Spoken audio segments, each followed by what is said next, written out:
આપણે ચેપ્ટર 1ના દાખલા આજે ભણીશું। પહેલો દાખલો છે, એક ધાતુના ગોળાને સ્પર્શ્યા વિના તમે તેને કેવી રીતે ધન વિદ્યુતભારિત કરી શકશો। તો ગોળાને સ્પર્શ્યા વિના વિદ્યુતભારિત કરવાની રીતને આપણે વિદ્યુતભારનું પ્રેરણ થિયરીમાં ભણ્યા હતા। ફરીથી એ જોઈએ તો આપણે સૌપ્રથમ એક ધાતુનો ગોળો લઈશું કે જેના પરનો નેટ વિદ્યુતભાર શૂન્ય છે। નેટ વિદ્યુતભાર શૂન્ય એટલે કે આ ગોળામાં જેટલા ધન છે એટલા જ ઋણ છે। આ વિદ્યુતભારિત ગોળાને એક અવાહક સ્ટેન્ડ પર આપણે મૂકી દઈએ। આ અવાહક સ્ટેન્ડ પર એક નેટ વિદ્યુતભારિત ગોળો છે જેને આપણે આકૃતિ એમાં દર્શાવ્યા મુજબ લઈ શકાય। હવે જો આપણે આ જ ગોળાને સામે એટલે કે જો આપણે એક ઋણ વિદ્યુતભારિત સળિયો એની સામે લાવીએ, જે પ્લાસ્ટિકનો સળિયો હતો, તો આ પ્લાસ્ટિકના સળિયાના ઋણ વિદ્યુતભારને કારણે ગોળામાં રહેલા જે ધન અને ઋણ વિદ્યુતભારોમાંના ઋણ વિદ્યુતભારિત હતા એ ઋણ વિદ્યુતભારો એ ગોળાની અપાકર્ષણ અનુભવીને સામેની બાજુએ એકત્રિત થશે, જ્યારે એટલો જ ધન વિદ્યુતભાર આપણને આ બાજુ પ્રેરિત થશે એવું કહી શકાય, જે આપણે આકૃતિ નંબર બીની અંદર સમજી શકીએ। તો જે ઋણ વિદ્યુતભારિત સળિયો હતો એને કારણે ગોળામાં ઇલેક્ટ્રોન અપાકર્ષણ કરીને સામેની બાજુએ ગયા અને એટલા જ ધન વિદ્યુતભાર સળિયા તરફની બાજુએ એ પ્રેરિત થયા। હવે આપણે આગળ જઈએ તો એવું કહી શકીએ કે જો આ જ પરિસ્થિતિની અંદર કે જ્યાં એક સળિયો ઋણ વિદ્યુતભારિત હતો, સળિયાની સામે ધન વિદ્યુતભાર પ્રેરિત થયેલો હતો એટલે કે ખુલ્લો થયેલો હતો, અને જે ઋણ વિદ્યુતભારિત ઇલેક્ટ્રોન હતા એ બાજુની સપાટીને એક વાહક તાર લઈ અને જો પૃથ્વીની સપાટીમાં એટલે કે જમીનની અંદર ગ્રાઉન્ડ કરી દેવામાં આવે તો આ ઋણ વિદ્યુતભાર આ સળિયા આ વાહક તારની મારફતે જમીનની અંદર જતા રહેશે અને આપણને નવી પરિસ્થિતિ જે આપણે ડીની અંદર જોઈએ તો એ પરિસ્થિતિની અંદર આપણે કહી શકીએ કે જો ઇલેક્ટ્રોન વાહક સળિયા દ્વારા પૃથ્વીમાં જશે તો માત્ર ગોળાની અંદર ધન વિદ્યુતભાર જ હશે અને એની સામે જે ઋણ વિદ્યુતભારિત પ્લાસ્ટિકનો સળિયો પોતાની સ્થિતિમાં હશે। તો ડી સ્થિતિની અંદરથી પણ જો ઋણ વિદ્યુતભારિત સળિયો હટાવવામાં આવે તો આપણે કહી શકીએ કે એ ઋણ વિદ્યુતભારિત સળિયો હટાવવામાં આવે તો ઇલેક્ટ્રોન જે છે એ પુનઃ વિતરણ પામે છે અને ઇલેક્ટ્રોન પુનઃ વિતરણ પામવાને કારણે આ ધન વિદ્યુતભાર સમાન રીતે વિતરિત થાય છે એમ કહી શકાય, જે આપણને આકૃતિ ઈમાં દર્શાવી શકાય। આમ આપણે કહી શકીએ કે શરૂઆતની અંદર જે વિદ્યુતભાર રહિત ગોળો હતો એ ગોળો આ પ્રવૃત્તિ પછીથી ધન વિદ્યુતભારિત બની જાય છે। આ પ્રક્રિયાની અંદર આપણે જોઈએ તો ઋણ વિદ્યુતભારિત પ્લાસ્ટિકના સળિયાનો ગોળા સાથેનો કોઈ જગ્યાએ સંપર્ક કરવામાં આવતો નથી। આમ આપણે કહી શકીએ કે ધાતુના ગોળાને સ્પર્શ કર્યા વિના આપણે તેને ધન વિદ્યુતભારિત કરી શક્યા છીએ। તો આને આપણે વિદ્યુતભારનું પ્રેરણ કહેતા હતા। તો વિદ્યાર્થી મિત્રો, આ દાખલો જ્યારે પરીક્ષામાં પૂછાય છે ત્યારે આ સમજવા માટે મેં તમને બતાવ્યું, પણ જ્યારે પરીક્ષામાં કેવી રીતે દરેક જુદી જુદી A, B, C, D અને E આકૃતિઓની સામે એનું વર્ણન લખવું જરૂરી છે અને કેવી રીતે લખવું એ તમને આની સાથે લિંક આપી છે. એ લિંકની અંદરથી તમે ડાઉનલોડ કરશો તો દાખલા પરીક્ષાની અંદર બોર્ડમાં કઈ રીતે લખી શકીએ એ તમે જોઈ શકશો. તો હવે એના પછી દાખલા નંબર 2 ઉપર જઈએ. તો જ્યારે કાચના સળિયાને રેશમી કાપડ સાથે ઘસવામાં આવે છે ત્યારે વિદ્યુતભાર બંને પર દેખા દે છે. આવી ઘટના પદાર્થોની અન્ય જોડીઓ માટે પણ જણાય છે. વિદ્યુતભાર સંરક્ષણના નિયમ સાથે આ બાબત કેવી રીતે સુસંગત છે તે જણાવો. તો આપણે થિયરીમાં 2 વખત ભણી ચૂક્યા હતા કે જ્યારે કોઈ એક રેશમનું કાપડ હોય અને આ રેશમનું કાપડ ઉપર જો કોઈ કાચનો સળિયો ઘર્ષણ અનુભવે ત્યારે એમાં વિદ્યુતભાર જુદા જુદા એટલે કે સ્થાનાંતર થાય છે.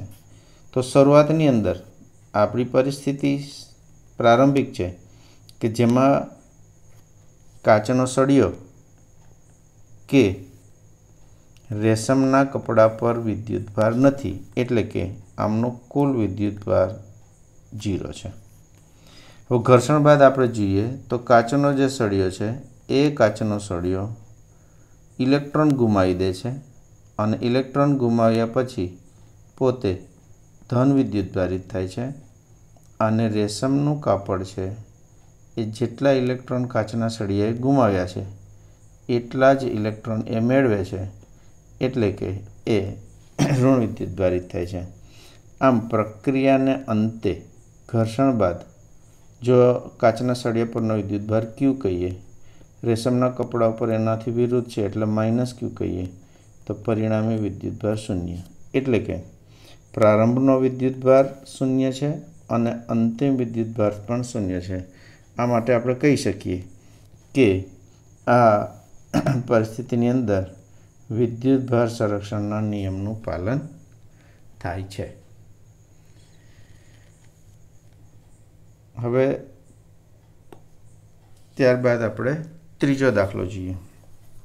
તો ત્રીજા દાખલાની અંદર કીધું છે કે એક પદાર્થમાંથી બીજા પદાર્થમાં દર સેકન્ડે ઇલેક્ટ્રોન જતા હોય તો બીજા પદાર્થ પર કુલ 1 કુલમ વિદ્યુતભાર થવા માટે કેટલો સમય લાગશે? તો મિત્રો આ દાખલો સમજવા જેવો છે કે એક પદાર્થમાંથી બીજા પદાર્થ પર દર સેકન્ડે 10⁹ ઇલેક્ટ્રોન જાય. આપણે પહેલાં તો માની લઈએ કે આપણી પાસે આ એક પદાર્થ છે. આ પદાર્થમાંથી કોઈ એક બીજા પદાર્થ પર જ્યારે ઇલેક્ટ્રોન જાય તો એ 1 સેકન્ડમાં 10⁹ ઇલેક્ટ્રોન જાય છે. આના ઉપરથી આપણે કહી શકીએ કે 1 સેકન્ડમાં કેટલો વિદ્યુતભાર જાય. તો આપણે આવું લખી શકીએ કે 1 સેકન્ડમાં બહાર જતો વિદ્યુતભાર જો Q કહીએ તો Qનું સૂત્ર હતું N × E. N એટલે કે અહીંયા 10⁹ અને ઇલેક્ટ્રોન એટલે 1.6 ગુણ્યા 10⁻⁹ એટલે કે 1.6 ગુણ્યા 10⁻⁻10 કુલમ જેટલો વિદ્યુતભાર 1 સેકન્ડમાં જાય. એનો મતલબ આપણે ઉલટું પણ બોલી શકીએ કે જો 1.6 ગુણ્યા 10⁻⁻10 કુલમ વિદ્યુતભાર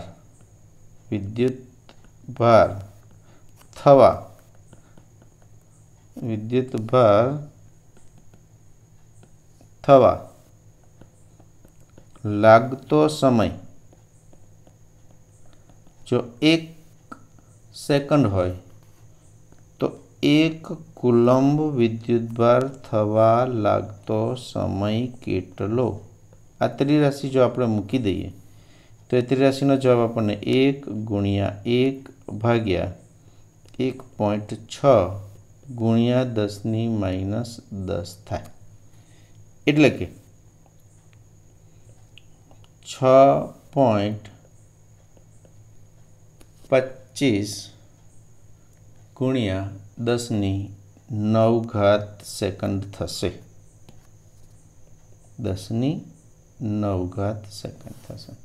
આ આપણને મળ્યો સેકન્ડમાં। જો આપણે વર્ષની અંદર જોઈતું હોય તો આપણે એને શું કરવું પડશે? હવે તો કે 6.25 ગુણ્યા 10⁹ એક વર્ષની અંદર 365 દિવસ, એક દિવસની અંદર 24 કલાક અને 1 કલાકની સેકન્ડ, એટલે કે 3600 હોય અને આને સાદુરૂપ આપીએ તો એ આપણને 198 વર્ષ જેટલો સમય લાગે। તો આપણે જાણી શકીએ છીએ અહીંયા કે 1 સેકન્ડની અંદર જ્યારે 10⁹ ઇલેક્ટ્રોન જાય તો 1 કુલમ વિદ્યુતભાર થવા માટે કુલ 198 વર્ષ એટલે કે આશરે 200 વર્ષ જેટલો સમય લાગે છે। તો બહુ સરસ દાખલો છે। નાના MCQમાં પણ આપણને પૂછી શકાય તેવું છે। તો દરેક દાખલો મિત્રો એકદમ કોન્સેપ્ટથી જોજો અને ગણતા રહેજો। હવે એના પછીના નેક્સ્ટ દાખલા પર જઈએ તો એક પ્યાલા પાણીમાં કેટલા ધન અને ઋણ વિદ્યુતભારો હશે? અહીં ધારી લો કે પ્યાલા પાણીનું દળ 250 ગ્રામ અને પાણીનો અણુભાર 18 છે। તો આપણે પહેલાં જ ધારી લીધું કે પાણીની જે પ્યાલો છે એ આપણી પાસે કેટલું છે? તો કે 250 ગ્રામ પાણી છે અને એનો અણુભાર કેટલો આપ્યો છે આપણને? 18 છે। તો આવા સંજોગોમાં આપણે કહી શકીએ કે કોઈ પણ પરમાણુનો અણુભાર છે એને ગ્રામમાં લઈએ તો એવોગાડ્રો જેટલા અંક હોય। એટલે આપણે કહી શકીએ કે અહીં 18 ગ્રામ જો પાણી લઈએ તો એ પાણીમાં અણુઓની સંખ્યા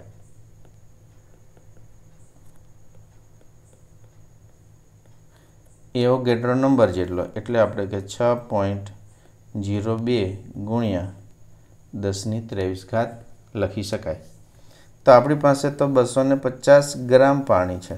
તો 250 ગ્રામ પાણીમાં અણુઓની સંખ્યા કેટલી? ફરીથી આપણે રાશિ અહીંયા મૂકીએ તો 6.02 × 10⁻23 એને ગુણ્યા 250 ભાગ્યા 18 આ આપણે સાદુરૂપ આપીશું મિત્રો તો એ 83.61 એને ગુણ્યા 10⁻23 અણુઓ મળી જાય। તો આપણે જાણીએ છીએ કે પાણીની અંદર, પાણી એટલે કે H2O, તો આ પાણીની અંદર 2 હાઇડ્રોજન અને 1 ઓક્સિજન, એટલે કે પાણીના એક અણુની અંદર કુલ 10 ઇલેક્ટ્રોન હોય છે અને 10 પ્રોટોન હોય છે। તો આવા સંજોગોમાં આ પાણીના અણુની અંદર રહેલા વિદ્યુતભાર 10 ઇલેક્ટ્રોન જેટલો અને 10 પ્રોટોન જેટલો હોય। બંનેનો વિદ્યુતભાર સમાન છે કારણ કે ઇલેક્ટ્રોન અને પ્રોટોન બંનેનો વિદ્યુતભાર આપણને ખ્યાલ છે કે 1.6 ગુણ્યા 10⁻19 કુલમ છે। તો આવા સંજોગોમાં આપણે જો કુલ વિદ્યુતભાર જોઈતો હોય તો Q = N × E। N એટલે આપણને અહીંયા અણુઓની સંખ્યા મળી જતી હતી જેને આપણે અહીંયા N તરીકે લઈશું।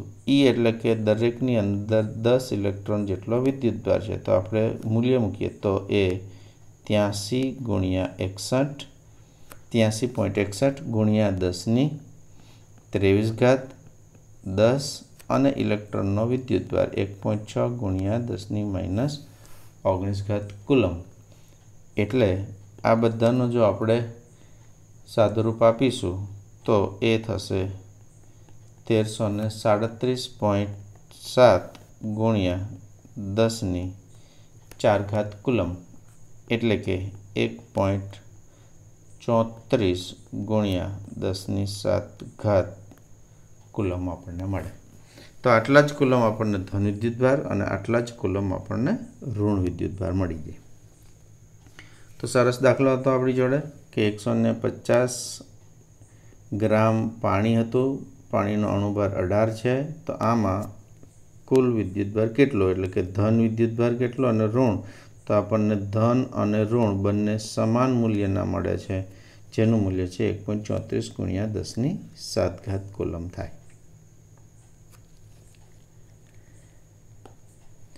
तो एना पछी आपणे दाखला नंबर 5 जोईशुं। तो पदार्थनो विद्युतभार क्वोंटमित थयेलो छे ए कथननो अर्थ समजावो। तो मित्रों आपणे थियरीमां ज भण्या हता एनी अंदर, जेने आपणे विद्युतभारनुं क्वोंटमीकरण तरीके ओळखीए छीए। क्वोंटाइजेशननो अर्थ एवो थयो के विश्वनी अंदर कोईपण पदार्थ होय, मानो के आपणी पासे एक पदार्थ छे तो आना परनो विद्युतभार केटलो, तो आ विद्युतभार आपणे जोयो तो के कोई एक मूलभूत विद्युतभार के जे इलेक्ट्रॉननो विद्युतभार छे एना पूर्ण गुणांक स्वरूपमां ज होय छे, एटले के Q बराबर N × E तरीके आपणे लखी सकीए। आम विश्वना कोईपण पदार्थ परनो विद्युतभार ए कोई एक मूलभूत विद्युतभारना पूर्ण गुणांक स्वरूपमां होय अने आपणे विद्युतभारनो क्वोंटमीकरण तरीके ओळखीए, जेने आपणे क्वोंटमित थाय छे एम कही शकाय। हवे बी नो जो आपणे जवाब आपीए तो स्थूल एटले के मोटा मापक्रम पर विद्युतभारो साथे काम करती वखते आपणे विद्युतभारनुं क्वोंटमीकरण शा माटे अवगणी शकीए छीए। तो आपणे क्वोंटमीकरणनी अंदर ज जोयुं के कोईपण पदार्थ परनो विद्युतभार होय तो ए विद्युतभार Q बराबर N × E जेटलो होय छे। पण आवा संजोगोमां आपणे जोईए तो इलेक्ट्रॉन परनो विद्युतभारनुं मूल्य आपणने खबर छे 1.6 × 10⁻⁹ कूलम।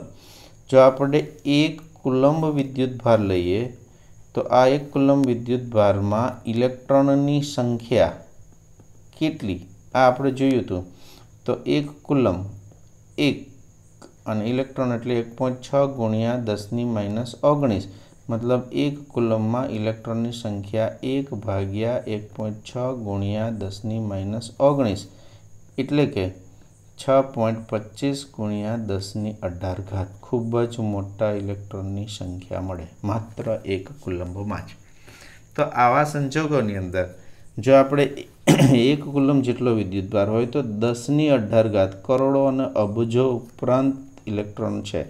तो आवा संजोगोमां आपणे ए पण जोई शकीए कि 1 माइक्रो कूलम जो होय विद्युतभार तो एनी अंदर पण इलेक्ट्रॉनना विद्युतभार करता 10⁻13 गणो विद्युतभार मळे, एटले के खूब ज मोटी संख्या छे। आना परथी आपणे 1-2 इलेक्ट्रॉन जेटला विद्युतभारनुं खास मूल्य ध्यानमां ना लईए अने अवगणी शकीए तो चाले। एटले के विद्युतभारना मूल्यनी सापेक्षमां इलेक्ट्रॉननी संख्या घणी मोटी होवाथी आपणे कही सकीए के આવી વધુ संख्या होवाने कारणे आवा विद्युतभारो सतत रीते गति करता होय छे अने तेने कारणे आपणे विद्युतभारनुं क्वोंटमीकरण अवगणी शक्याय छे। तो हवे आपणे छठ्ठो दाखलो जोईए। तो ऊन साथे घसेला एक पॉलिथिलीन टुकड़ा पर 3 × 10⁻⁷ कूलम ऋण विद्युतभार छे। स्थानांतरित थयेला इलेक्ट्रॉननी संख्या शोधो। तेओ शाना परथी शाना पर स्थानांतरित थाय छे। तो आपणने स्थानांतरित थता इलेक्ट्रॉननी संख्या जो शोधता होईए तो आपणी पासे एक सूत्र हतुं के जेमां विद्युतभार Q = N × E छे। आमांथी जो आपणे संख्या जोईती होय तो N ने सूत्रनो करता करवो जोईए। तो N बराबर Q/E। Q एटले के विद्युतभार ए आपणे रकम आप्यो छे 3 × 10⁻⁷ ने E एटले इलेक्ट्रॉन परनो विद्युतभार एटले के 1.6 × 10⁻⁹। आमने जो आपणे सादुरूप आपीए तो 1.875 × 10⁻12 संख्या मळे, एटले के लगभग आपणे लखवुं होय तो 2 × 10⁻12 जेटला इलेक्ट्रॉननी संख्या मळे। तो आम आटला ज इलेक्ट्रॉन आपणने ऊन परथी पॉलिथिलीन पर जाय एटला इलेक्ट्रॉन गति करशे, एटले के ऊन परथी पॉलिथीन पर जाय छे। આમ 2 × 10⁻² ઇલેક્ટ્રોન ઊન પરથી પોલિથીનના ટુકડા પર જશે એમ કહી શકાય। હવે આપણે બી જોઈએ તો ઊનથી પોલિથીન તરફ દળનું સ્થાનાંતર થયેલ છે, તો સ્થાનાંતર થાય જ, કારણ કે ઇલેક્ટ્રોન જાય તો એની સાથે પોતાને દળ હોય। તો આપણને ખ્યાલ છે કે ઊન પરથી પોલિથીન પર 2 × 10⁻² ઇલેક્ટ્રોન ગતિ કરે છે। જો એક ઇલેક્ટ્રોન ગતિ કરે તો દળ કેટલું ગયું કહેવાય? તો કે 9.11 × 10⁻31 kg ગયું કહેવાય। પણ આપણી પાસે તો 2 × 10⁻² ઇલેક્ટ્રોન સ્થાનાંતરિત થાય છે, તો કેટલું દળ ગયું કહેવાય? તો કે 2 × 10⁻² એને ગુણ્યા 9.11 ગુણ્યા 10⁻31 આટલું દળ આપણને મળે, એટલે કે m બરાબર 17 × 10⁻19, એટલે કે જો આપણે નિયરલી અબાઉટ લખી દેવું હોય તો 2 × 10⁻18 kg જેટલું દળ સ્થાનાંતર થાય। મિત્રો, આપણને આમ પણ 83થી ખ્યાલ આવે કે જો આપણી પાસે એક ઇલેક્ટ્રોન જાય તો એમનું દળ, જેને માસ ઓફ ધ ઇલેક્ટ્રોન કહીએ, તો n ઇલેક્ટ્રોન જતા હોય તો એનું માસ કેટલું? તો એ માસ બરાબર n × me જેટલું થાય। n એટલે આપણી પાસે અહીંયા ઇલેક્ટ્રોનની સંખ્યા છે અને e એટલે એક ઇલેક્ટ્રોનનું દળ છે। તો આ દાખલો પણ આપણને 2 માર્ક્સ કે ટૂંકામાં આપણે પૂછી શકાય।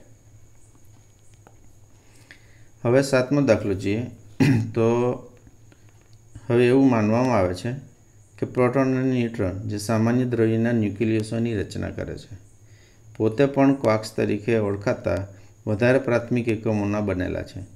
એક પ્રોટોન અને એક ન્યુટ્રોન દરેક 3 ક્વાર્ક્સના બનેલા છે। યુ વડે દર્શાવાતા કહેવાતા ક્વાર્ક્સ કે જેનો વિદ્યુતભાર +2/3 ઇલેક્ટ્રોન છે, અને ડી વડે દર્શાવાતા કહેવાતા ડાઉન ક્વાર્ક્સ કે જેનો વિદ્યુતભાર -1/3 ઇલેક્ટ્રોન છે, અને ઇલેક્ટ્રોન એ બધા ભેગા મળીને સામાન્ય દ્રવ્ય બનાવે છે। બીજા પ્રકારના ક્વાર્ક્સ પણ શોધાયા છે, જેઓ દ્રવ્યના વિવિધ અસામાન્ય પ્રકાર ઉપજાવે છે। પ્રોટોન અને ન્યુટ્રોન માટે શક્ય ક્વાર્ક્સ બંધારણોનું સૂચન કરો। એટલે કે પ્રોટોન અને ન્યુટ્રોન જે 3 ક્વાર્ક્સના બનેલા છે, તો એ 3 ક્વાર્ક્સ કયા કયા છે એ આપણે શોધવાનું થશે। તો આપણને મિત્રો એટલી ખબર છે કે જો આપણી પાસે અપ ક્વાર્ક્સ હોય તો એમને યુ તરીકે લખીએ છીએ અને એનો વિદ્યુતભાર આપણને +2/3 ઇલેક્ટ્રોન જેટલો છે। જો આપણી પાસે ડાઉન ક્વાર્ક્સ છે તો એને આપણે ડી તરીકે લખીએ છીએ અને એનો વિદ્યુતભાર -1/3 ઇલેક્ટ્રોન જેટલો છે। અને એ જ રીતના આપણી પાસે જો પ્રોટોન છે તો એ પ્રોટોનના વિદ્યુતભારને આપણે E તરીકે લખીએ છીએ, અને જ્યારે આપણી પાસે ન્યુટ્રોન છે તો એ ન્યુટ્રોનના વિદ્યુતભાર નથી, એટલે કે આપણે એને 0 તરીકે લખીએ છીએ।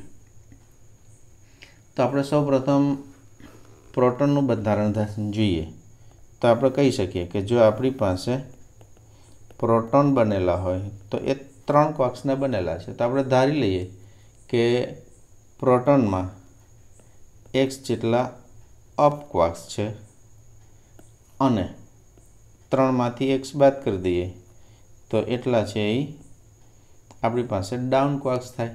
એટલે કે પ્રોટોનનો વિદ્યુતભાર છે એ અપ્સ જેટલા x હોય અને ડાઉન જેટલા છે 3 - x હોય એવું કહી શકાય। તો આવા સંજોગોમાં આપણે અપનું મૂલ્ય મૂકી દઈએ તો +2/3 ઇલેક્ટ્રોન અને ડીનું મૂલ્ય મૂકીએ તો -1/3 ઇલેક્ટ્રોન, અને જો આ સૂત્રને સાદુરૂપ આપીએ તો E = 2EX/3 -1/3 ઇલેક્ટ્રોન × x અને +1/3 ઇલેક્ટ્રોન × x। જો આ 3 લસા લઈને આ બાજુ મૂકી દઈએ તો 3e is equal to 2ex minus 3e અને પ્લસ ex ઉડાડી દઈએ તો આપણને 2x માઇનસ 3 અને પ્લસ x એટલે કે 3x માઇનસ 3 આ બાજુ જશે એટલે કે 6 ઇઝ ઇક્વલ ટુ 3x मतलब x इज इक्वल टू 6/3 એટલે કે 2। આમ x છે આપણે શું ધાર્યું હતું અપક્વાર્ક્સની સંખ્યા ધારી હતી એનો મતલબ કે અપ અહીંયા 2 રહેશે અને એને કારણે ડાઉન જોઈતું હોય તો આપણને 3 - x એટલે કે 3 - 2 મતલબ 1। આમ પ્રોટોન છે એ આપણને 2 એટલે કે u અને ડાઉન 1 એટલે કે d। આમ પ્રોટોન એ u d થી આપણને મળી શકે છે। એ જ રીતે જો આપણે ન્યુટ્રોનની ગણતરી સરળ રીતે કરી દઈએ તો ધારી લઈએ કે ન્યુટ્રોન છે એ જો y જેટલા અપક્વાર્ક્સ અને 3 - y જેટલા ડાઉન ક્વાર્ક્સથી બનેલો હોય તો આપણે એનું સૂત્ર મૂકી શકીએ કે 0 ઇઝ ઇક્વલ ટુ yu વત્તા 3 - y ઇન્ટુ ડી। તો યુની કિંમત મૂકી દઈએ તો 2/3 ઇલેક્ટ્રોન, ડીની કિંમત માઇનસ મૂકીએ તો માઇનસ 1/3 ઇલેક્ટ્રોન અને 3 - y। 3 લસા થઈને 0 માં જતો રહેશે, y સામાન્ય કાઢીને મૂકી દઈએ તો 0 is equal to 2y minus 3 અને માઇનસ માઇનસ પ્લસ y એટલે કે 3y માઇનસ 3 આ બાજુ જશે એટલે 3 મતલબ y બરાબર 1। તો y એટલે કે અપક્વાર્ક્સ આપણે અહીંયા ધારેલું હતું તો એનો મતલબ કહી શકીએ કે y બરાબર જો 1 મળે તો આપણને y બરાબર 1 એટલે કે આપણને 1 અપક્વાર્ક્સ મળશે, જ્યારે 3 - y એટલે કે 3 માંથી 1 જશે તો 2 આપણને ડાઉન ક્વાર્ક્સ મળશે। આમ ન્યુટ્રોન છે એ 1 અપ ક્વાર્ક્સનો અને 2 ડાઉન ક્વાર્ક્સના બનેલા હોય છે। આમ આપણે કહી શકીએ કે પ્રોટોન છે એ UUD અને ન્યુટ્રોન છે એ UDD ના બનેલા છે।